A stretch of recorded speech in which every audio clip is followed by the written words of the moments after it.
Welcome दोस्तों हमारे YouTube channel ज्ञान विद्या पर। तो आज की क्लास में हम कक्षा 10 गणित के जो हमारा 3.2 है उसके हम कुछ सवालों को यहाँ पर बहुत ही आसान भाषा में हम आपको समझाएंगे।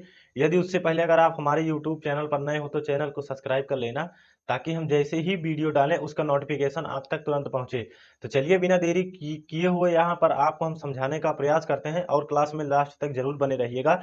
तो यहाँ पर देखिए, बिना देरी किए हुए यहाँ पर हम समझाते हैं और आपका टाइम यहाँ पर बिल्कुल भी वेस्ट नहीं करेंगे। तो यहाँ देखिए, जो हमारा तीसरा सवाल है, और हमने जो तीन प्रश्नावली 3.2 का जो पहला और दूसरा, मतलब पहले में कुछ 4-5 सवाल हैं और दूसरा हमने करा दिया है। यदि अभी आपने नहीं देखा है तो मेरे चैनल पर जाकर देख लेना, उसमें है। तो देखिए, यहाँ पर हम दूसरा बता चुके हैं, तो तीसरा का पहला और दूसरा आज की क्लास में हम यहाँ पर करेंगे। तो हमारा जो पहला सवाल है, मतलब तीसरा का जो पहला है, तीसरे में 5-6 सवाल दिया है, तो दो दो हम करेंगे यहाँ पर। आज दो करेंगे, कल दो की क्लास में, उसके बाद दो। तो यहाँ देखिए, सबसे पहला हमारा जो दिया है कि यदि दो संख्याओं का अंतर। तो देखिए, पहले हम एक बार प्रश्न को पढ़ देते हैं। इसमें कहा है कि निम्न समस्याओं में रैखिक समीकरण युग्म बनाइए और उनके हल प्रतिस्थापन विधि द्वारा हल कीजिए। तो यहाँ पर देखिए, आपको यहाँ पर शर्त दे रखा है कि आप उसे प्रतिस्थापन विधि द्वारा ही आप उसे हल करेंगे। अब यहाँ पर देखिए, सबसे पहला हमारा जो सवाल है उसमें कह रहा है कि दो संख्याओं का अंतर यदि 26 है, मतलब कि हमें कोई दो संख्या दे रखी है, उसका हमें जो अंतर है, मतलब कि हमें जो घटाना है, उसको क्या दे रखा है, 26 दे रखा है। यदि एक संख्या दूसरी की 3 गुनी है, मतलब कि एक संख्या जो है वो दूसरी की 3 गुनी है, तो उन्हें ज्ञात कीजिए। मतलब कि तो हमें संख्या ज्ञात करनी है कि वह कौन सी संख्या है जिनका अंतर हम यदि ज्ञात कर दें तो हमें कितना प्राप्त हो जाएगा, 26 प्राप्त हो जाएगा। तो यहाँ देखिए, इसके लिए कुछ यहाँ पर कॉन्सेप्ट होता है। तो यदि आप उसे समझ लेते हैं तो आपको जो, मतलब आप यदि पहला सवाल बहुत अच्छे से समझ लेते हैं तो आपको जो आगे 5-6 सवाल हैं बहुत ही आसान भाषा में आप उसे कर ले जाएंगे। तो देखिए, सब सबसे पहले इन्होंने क्या कहा है कि दो संख्याओं का अंतर 26 है। तो देखिए, आपको तो पता नहीं है वो कौन सी संख्या है, तो सबसे पहले आप मान लेंगे कि माना माना पहली संख्या। आप यहाँ लिखेंगे तीसरा का जो हमारा पहला क्वेश्चन है वो है, यहाँ पर आप लिखेंगे कि माना माना पहली संख्या माना पहली संख्या। देखिए, इसमें छोटी बड़ी का तो नहीं मामला दिया है, इसमें देख लीजिए, छोटी बड़ी का तो नहीं मामला दिया है, मतलब कि नहीं दिया है। माना पहली संख्या बराबर यक्स, हम मान लेते हैं, हम माना है ये। और दूसरी संख्या दूसरी संख्या हम कितना मान लेते हैं, दूसरी संख्या मान लेते हैं अब वाई। अब देखिए, जब आपने इतना मान लिया तो अब देखिए, आपने इतना मान लिया, अब अपने आप से इतना मान लिया। अब देखिए, यहाँ पर अब जो प्रश्न में दिया है हम उसको करेंगे। तो यहाँ पर लिखेंगे कि आप प्रश्नानुसार, अब जो प्रश्न में दिया है हम वो करेंगे। तो यहाँ लिखेंगे प्रश्न अनुसार। तो देखिए, यहाँ पर आप कॉन्सेप्ट समझिए। जब आप यहाँ कॉन्सेप्ट यहाँ पर जब आपका कॉन्सेप्ट क्लियर रहेगा तो आप जो अगले सवाल होंगे या इस प्रश्नावली के जितने भी सवाल होंगे वो कहीं से भी आ जाएं, आप उसे एकदम आसानी से कर ले जाएंगे। तो यहाँ देखिए, सबसे पहला क्या है कि हमने मान लिया कि पहली संख्या x, दूसरी संख्या y। तो अब देखिए, प्रश्नानुसार हम क्या करेंगे, इन्होंने पहले कह रखा है कि दो संख्याओं का अंतर 26 है, मतलब कि यही जो दो दो दो संख्या है जिन्हें हम माने हैं, इन्हें क्या दे रखा है कि यदि हम इन्हें घटा देते हैं तो ये 26 के बराबर हो जाती हैं। आप ये समीकरण नंबर 1 मान लीजिए। देखिए, अब इन्होंने जो कह रखा है वो हम यहाँ पर कर दिए। अब देखिए, इन्होंने आगे क्या कह रखा है, आगे कह रखा है कि एक संख्या दूसरी की 3 गुनी। अब देखिए, यहाँ पर लिखेंगे कि आप मान लीजिए कि ये प्रथम शर्तानुसार हो गया, मतलब प्रश्नानुसार। यहाँ लिखेंगे कि द्वितीय शर्तानुसार द्वितीय द्वितीय शर्तानुसार। देखिए, आपको बहुत ही कॉन्सेप्ट के साथ यहाँ पर हम समझा रहे हैं। आप यदि कॉन्सेप्ट और स्टेप समझे रहेंगे, आपको क्या करना है, तो आप अगले क्वेश्चन में, जितने भी अगले क्वेश्चन होंगे, आप उन्हें बहुत ही आसान भाषा में कर ले जाएंगे। तो यहाँ देखिए, इन्होंने कहा रखा है कि मतलब जो पहली संख्या, आप यहाँ लिख लीजिए, पहली संख्या बराबर दूसरी संख्या, आप इतना लिख लिए। अब उसके बाद क्या कह रखा है कि संख्या एक संख्या दूसरी की 3 गुनी है, मतलब कि जो ये पहली संख्या है ये दूसरी की 3 गुनी है। मतलब कि यदि ये तीन तीन यक्स है तो यह कितना है, वाई है। यदि 6 यक्स है तो यह 3 यक्स है। कहने का मतलब ये है कि यदि ये 3x है तो ये 6 है, सॉरी ये 3x है तो ये y है, यदि 6x है तो ये 3x है। इन्होंने कहा कि 3 गुनी है, मतलब कि आपको 3 से उसमें गुणा करना है। यदि कहता 3 अधिक है तो आपको वहां जोड़ना होता। तो यहाँ आप कॉन्सेप्ट समझिए कि जब ये पहले से ही 3 गुनी है तो यदि हम इसमें 3 से गुणा कर देते हैं तो यह इसके बराबर हो जाएगी कि नहीं हो जाएगी, आप बताइए।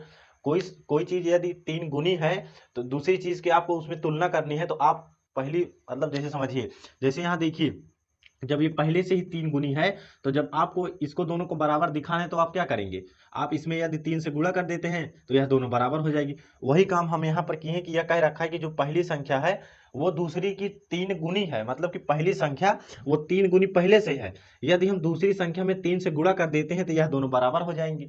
अब बराबर हो गई, अब आप क्या करेंगे कि इसको समीकरण 2 मान लेंगे। अब यहाँ देखिए, जब आपको कॉन्सेप्ट, मुझे उम्मीद है कि आपको यहाँ पर अभी तक हमने जितना समझाया कॉन्सेप्ट उतना आपको यहाँ पर क्लियर हो गया होगा। अब यहाँ देखिए आप, अभी आप क्या करेंगे, इन्होंने कह रखा है कि आप प्रतिस्थापन विधि द्वारा हल कीजिए। तो यहाँ देखिए यक्स का मान आपको मिल गया। अब क्या करेंगे, आप इसी यक्स का मान आप ले जाकर समीकरण नंबर 1 में रख देंगे। तो यहाँ लिखेंगे कि यक्स का मान समीकरण 3 में रखने पर यक्स का मान समीकरण क्या लिखेंगे, समीकरण सॉरी 1 में रखने पर, समीकरण 1 में रखने पर। तो देखिए जब आप इतना लिख दिया कि समीकरण 1 में रखने पर, तो अब आप क्या करेंगे कि इसी यक्स का मान मतलब यक्स के स्थान पर आपको क्या लिखना होगा, 3y। तो 3y माइनस वाई बराबर कितना दिया है, 26। अब आप इसको घटा दीजिए, 2y बचेगा, यहाँ से कितना आ गया 26। y बराबर देखिए 26 बटा 2 हो जाएगा। y बराबर कितना प्राप्त हो जाएगा आपको, 13। देखिए y बराबर आपको 13 प्राप्त हो गया कि नहीं हो गया, मुझे बताइए।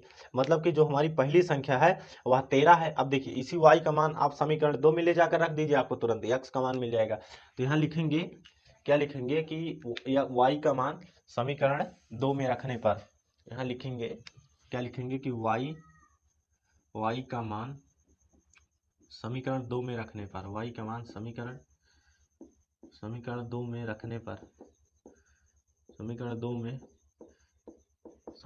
में रखने पर। अब ये आप जब इतना लिख दिए कि y का मान कहाँ रखेंगे, समीकरण 2 में रखने पर, तो अब क्या करेंगे कि यहाँ पर y के स्थान पर आप 13 रख देंगे। तो यहाँ से देखिए x बराबर कितना हो गया, 3 गुणे 13, और x बराबर आपको क्या हो गया, 39। देखिए अब आपको पता चल गया कि नहीं, मतलब पहली संख्या कितनी है। देखिए अभी हमने आपको कॉन्सेप्ट क्या क्लियर किया कि पहली संख्या दूसरी की 3 गुनी पहले से ही है। देखिए अब इसका ये मतलब 13 3 कितना होता है, 39। देखिए पहली संख्या कितना है, 39, और दूसरी संख्या कितनी है, 3 है। तो देखिए आपको खुद ही पता चल गया यहाँ पर कि पहली संख्या दूसरी की 3 गुनी है भी है। देखिए पहले 13 है और दूसरी कितना है, 39। मान लीजिए कि आपको यह नहीं समझ में आता है कि हमारा x और y का मान गलत आया है, तो आप चाहे जहाँ यहाँ रख दीजिए चाहे यहाँ रख दीजिए। तो अब आप क्या करेंगे, इसमें रख के देख लीजिए, x का मान कितना आया है, 39, y का मान 13 आया है, 26 के बराबर होना चाहिए। तो जब इसको घटाएंगे तो क्या प्राप्त होगा, 26 प्राप्त होगा। इसका क्या मतलब है कि हमारा जो x और y का मान आया है वह एकदम सही आया है। देखिए मुझे उम्मीद है कि आप लोगों को यहाँ पर पहला सवाल समझ में आ गया होगा। चाहे आप देखिए इसका, चाहे स्क्रीनशॉट ले लीजिए, चाहे आप कॉपी पेन लेके बैठिए, तुरंत मेरे साथ वहां पर लगाते चलिए। तो देखिए आप, मुझे उम्मीद है कि आप लोगों को इतना समझ में आ गया होगा। अब देखिए हम दूसरा सवाल यहाँ पर बताने का प्रयास करते हैं। दूसरा भी बहुत कठिन नहीं है, समीकरण आपको इसी प्रकार यदि आता है तो आप बहुत ही आसान तरीका से वहां पर कर सकते हैं। तो देखिए आपको इसी प्रकार आएगा पेपर में समीकरण बनाने के लिए। तो आप देखिए बहुत ही कॉन्सेप्ट जब आप समझे रहेंगे तो आप वहां पर समीकरण बना सकते हैं। तो समीकरण बनाने में आपको कोई दिक्कत नहीं होगी। यदि समीकरण बना बनाया आ गया तो आपको देखिए बहुत ही अच्छी बात है, आपका लक है, समीकरण बना बनाया मिल गया आपको, बस उसे हल करना है। यदि, लेकिन बहुत कम चांस है, 100% मतलब कि 90% चांस है कि इस प्रकार आएगा। उसमें से कहेगा आप, मतलब कुछ ना कुछ दिया रहेगा आपको, उसमें एक्स वाई मानना होगा, उसमें आपको समीकरण बनाना होगा, तो उसके बाद आपको वहां पर एक्स और वाई का मान निकालना होगा। तो चलिए आपका यहाँ पर बिल्कुल भी टाइम वेस्ट नहीं करेंगे। तो यहाँ पर देखिए तीसरा का जो हमारा दूसरा पार्ट है वो क्या है। तो देखिए दूसरा पार्ट हमारा क्या है कि क्या लिखा है कि दो समपूरक कोणों में बड़ा कोण। तो पहले आप जान लीजिए कि समपूरक कोण किसे कहते हैं। तो समपूरक कोण उसे कहते हैं जिनका योग कितना होता है, 180 अंश होता है। मतलब कि दो समपूरक कोण, जैसे आपसे पूछ लिए कि कोई दो समपूरक कोण बताइए, तो आप क्या बताएंगे, 90 धन 90, तो उसका योग कितना होता है, 180 होता है। तो समपूरक कोणों कोण उसे कहते हैं जिनका यदि हम दो कोणों को जोड़ देते हैं तो उनका योगफल 180 यदि हमें प्राप्त हो जाता है तो उसे हम क्या कहते हैं, यहाँ पर समपूरक कोण कहते हैं। अब देखिए इन्होंने क्या दे रखा है कि दो समपूरक कोण में बड़ा कोण छोटे कोण से 18 अधिक है, तो उन्हें ज्ञात कीजिए। उन्हें ज्ञात कीजिए का मतलब क्या हुआ कि आप दोनों कोणों का मान ज्ञात कीजिए। तो सबसे पहले आप क्या लिखेंगे कि पहला छोटा कोण, यहाँ लिखेंगे कि पहला, यहाँ लिखेंगे कि माना पहला छोटा कोण, पहला छोटा कोण क्या मान लेंगे यक्स। अब आप क्या मान लेंगे कि दूसरा छोटा कोण, दूसरा छोटा कोण क्या होगा, आप वाई मान लीजिए। अब देखिए अब इन्होंने कह रखा है कि बड़ा कोण छोटे कोण से 18 डिग्री अधिक है, तो इसका क्या मतलब है कि आप पहले देखिए, आप पहले इसको मानिए कि क्या होता है कि समपूरक कोण किसे कहते हैं, जिनका योगफल कितना होता है 180।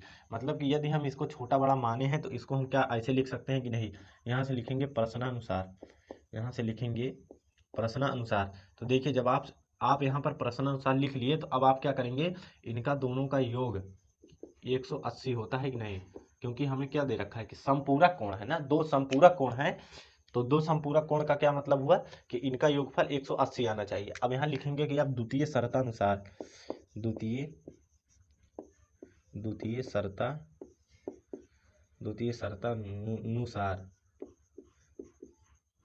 शर्तानुसार। अब देखिए चाहे आप फिर से यहाँ लिख सकते हैं प्रश्नानुसार या आप लिख सकते हैं द्वितीय शर्तानुसार। तो यहाँ देखिए पहले आप तो छोटा बराबर बड़ा इस प्रकार जब आप लिख लेंगे तो वहाँ पर आपको दिक्कत नहीं होगी। अब इन्होंने कहा है कि जो क्या है कि जो बड़ा है, मतलब कि हमने जो बड़ा माना है, जो बड़ा हमने माना है वह कितना छोटे से कितना अधिक है, छोटे कोण से 18 डिग्री अधिक है। अब जैसे उसमें क्या था, उसमें पहली संख्या तीसरी की 3 गुनी थी, पहली संख्या तीसरी दूसरी की 3 गुनी थी, तो उसमें हम गुणा किए थे। परंतु यहाँ पर अधिक, यही आप कॉन्सेप्ट समझिए, नहीं तो आप तुरंत वहां पर गलत करके आएंगे। जब आपको गुना दिया रहे, इतने गुना 10 गुना 20 गुना, तो आप क्या करते हैं उसमें गुणा करते हैं 10। जैसे आप कह लीजिए कि 10 गुना उनके पास पैसा है, तो इसका क्या मतलब हुआ कि जितना पैसा है उसमें से 10 से जब आप गुणा कर देंगे तो आप क्या मिल जाएगा, उनको उतना गुना पैसा मिल जाएगा। जब अधिक है, इतना अधिक है, तो आप क्या करेंगे वहां पर उसको जोड़ेंगे। वहां पर इन्होंने कह रखा है कि क्या कह रखा है कि बड़ा कोण छोटे कोण से 18 डिग्री अधिक है, मतलब कि ये जो बड़ा कोण है छोटे कोण से 18 डिग्री अधिक है। इन्होंने क्या रखा है कि बड़ा कोण, सॉरी, जो बड़ा कोण है छोटे कोण से 18 डिग्री अधिक है, मतलब कि ये पहले से ही 18 अधिक है। 18 अधिक है तो इसमें जब हम 18 जोड़ देंगे तो हमारे ये दोनों बराबर हो जाएगा कि नहीं। ये पहले से 18 अधिक है और ये 18 छोटा है, उसमें कह रखा है कि बड़ा कोण जो है वो छोटे कोण से 18 डिग्री अधिक है। तो इसका क्या मतलब हुआ कि बड़ा कोण जो है हमारा 18 पहले से अधिक है, तो जब इसमें हम ये y जो है 18 छोटा है, तो इसमें जब हम 18 से जोड़ देते हैं तो हमें क्या मिल जाता है कि ये दोनों बराबर हो जाएंगे। अब यहाँ पर आपको कुछ नहीं करना है, इसी y x का मान आप ले जाकर समीकरण नंबर 1 में रख दीजिए, इसे आप समीकरण 2 मान लीजिए। अब आप यहाँ पर क्या लिखेंगे कि x का मान समीकरण किस में रखने पर, समीकरण 1 में रखने पर, तो जब आप इतना लिख देंगे कि समीकरण नंबर 1 में रखने पर, तो इसी यक्स का मान आप ले जाकर समीकरण 1 में रख दीजिए। तो यहाँ से क्या हो जाएगा y प्लस 18, यहाँ से क्या मिल जाएगा प्लस y बराबर यहाँ पर कितना मिल जाएगा 180। अब यहाँ से ये y कितना हो गया 2y, और 18 उधर चला जाएगा, तो 180 में से आपको कितना घटाना होगा 18। तो जब 180 में से आप 18 घटाएंगे तो आपको कितना मिलेगा, देखिए यहाँ से 180 में से जब आप 18 घटाएंगे तो 10 में से 2 8 गया, 2 बचेगा, यहाँ बचा कितना 7, 7 में से 1 गया 6, यहाँ से 162 कितना मिल गया आपको 162। अब यहाँ से देखिए y बराबर कितना हो जाएगा 162 बटे आपको कितना मिल जाएगा 2 प्राप्त हो जाएगा। अब इसी 162 में आप 2 से भाग जब देंगे तो आपको क्या मिल जाएगा 81 आपको मिल जाएगा। देखिए हम करके बता देते हैं, 8 दूनी कितना हो जाएगा 16 हो जाएगा, कट गया ये, यहाँ से कितना उतरा 2 उतरा, 2 एकम 2, मतलब कि हमारा जो छोटा कोण आया है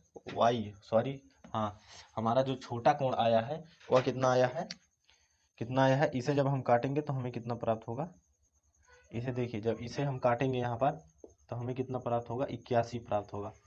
कितना होगा 81। इसका क्या मतलब है, देखिए यहाँ पर हम बताते हैं आपको।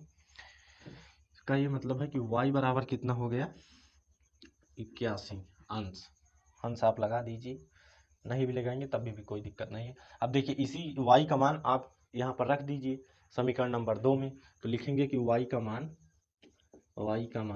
समीकरण 2 में रखने पर, y का मान समीकरण 2 में रखने पर तो देखिए यहाँ पर जब आप इसे लिखेंगे कि y का मान किसमें, समीकरण नंबर 2 में रखने पर, तो देखिए अब y का मान आप समीकरण 2 में रखेंगे तो y के स्थान पर आप कितना लिखेंगे 81, मतलब x बराबर कितना लिखेंगे 81 धन 18। 81 धन 18 तो 8 एक कितना हो जाएगा 9 और 8 एक कितना हो जाएगा 9। तो आप क्या लिखेंगे कि अतः, यहाँ नीचे लिखेंगे कि अतः जो हमारा छोटा कोण है, छोटा कोण कितना है, यक्स का मान कितना आया है 99 और बड़ा कोण कितना आया है, आप क्या लिखेंगे कि बड़ा कोण कितना आया है, देखिए यहाँ पर 81। तो अब देखिए यहाँ पर आपको इसी से पता चल रहा है कि हमारा जो बड़ा कोण है, देखिए इन्होंने कह रखा है कि बड़ा कोण जो है वो बड़ा कोण जो है छोटे से 18 अधिक है, मतलब कि जो बड़ा कोण है छोटे से 18 अधिक है। तो देखिए यहाँ पर वही मान आया है। तो देखिए अब आपको लग रहा है कि यहाँ पर हमारा समीकरण गलत आया है, मतलब x और y का मान, तो आप यहाँ से तुरंत चेक कर सकते हैं। तो जब मतलब कि क्या इन दोनों का योगफल x और y का मान 180 के बराबर होना चाहिए। तो देखिए यहाँ पर 81 धन 99 कितना आएगा 9 1 10 कि 0 हासिल आयन 1, ये हो गया 9 9 9 18। तो इसका मतलब क्या हुआ कि हमारा जो आया है छोटा और बड़ा कोण वो एकदम यहाँ पर करेक्ट आया है, इसमें कोई दिक्कत नहीं है। तो मुझे उम्मीद है कि आप लोगों को यह इतना समझ में आ गया होगा जितना अभी तक हमने यहाँ पर बताया है। तो देखिए आप चाहे स्क्रीनशॉट इसका ले सकते हैं यहाँ पर। तो मुझे उम्मीद है कि आप लोगों को पहला और दूसरा सवाल आ गया होगा। तो आज के लिए इतना ही यहाँ पर हम रखेंगे, और जो बचते हैं सवाल उसको हम फिर अगली क्लास में देखेंगे। तो 6 सवाल हैं, 2 आज देखे, 2 कल देखेंगे, 2 परसों देखेंगे। तो इसी प्रकार हम यहाँ पर देखेंगे। तो मुझे उम्मीद है कि आप लोगों को पहला और दूसरा बहुत ही कॉन्सेप्ट के साथ हमने यहाँ पर क्लियर किया है, तो आपके यहाँ पर समझ में आ गया होगा। तो अभी तक यदि हमारे चैनल को आपने सब्सक्राइब नहीं किया है तो प्लीज़ हमारे चैनल को आप सब्सक्राइब कर दीजिए। तो आज के लिए इतना ही, तो मिलते हैं फिर से हम अपनी अगली क्लास में। और आप कमेंट में ज़रूर बताइएगा कि आपको यदि इसमें कहीं भी दिक्कत होती है तो आप कमेंट में बता सकते हैं मुझे, मैं आपको वहाँ पर तुरंत उत्तर दूंगा। तो आज के लिए इतना ही, जय हिंद जय भारत।